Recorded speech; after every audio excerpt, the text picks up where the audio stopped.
Alright, this probably at least half-ton. I'd say a granite boulder weighs between a half a ton and a ton, just as a rough guess. Is pretty close to where the long line of the Nolan Cross would reach the shore over toward Martin's Point. The vegetation there makes it hard to see the rock, and it is a little bit in the shade, but it never gets any better, so I'm doing this now. This stone has no obvious markings made by people. There's no letters, no numbers, no drill holes, nothing on that order. However, it has certain little oddities.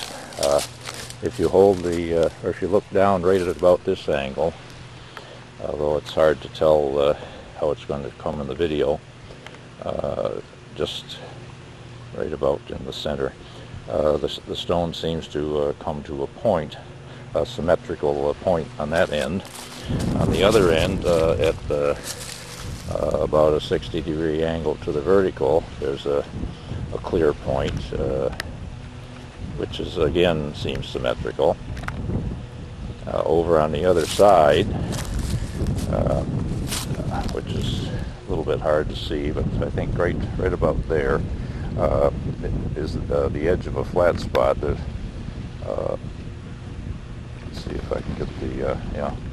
It doesn't help to zoom in. I'll go to a slightly different angle here. Okay, here we go. Alright, that again doesn't show too well on the video, but it's a kind of a flat spot, and I think there's one other feature.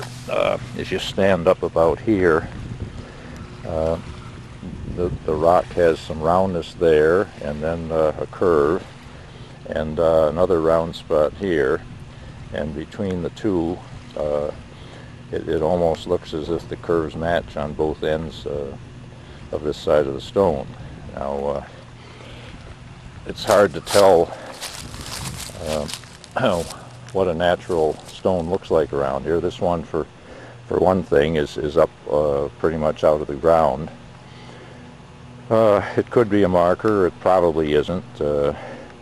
There's a lot of odd stones on Oak Island, but the peculiarity is that some of these points and sides with two little round ends on and flat spots turn up fairly often, and a lot of times they seem to be in patterns or be on lines or close to lines and so forth. Nobody, of course, has any key or basis for interpreting the things, but if any of these things, or a lot of them, were placed by people, then it sort of suggests that whatever they did here on Oak Island was done on a grand scale.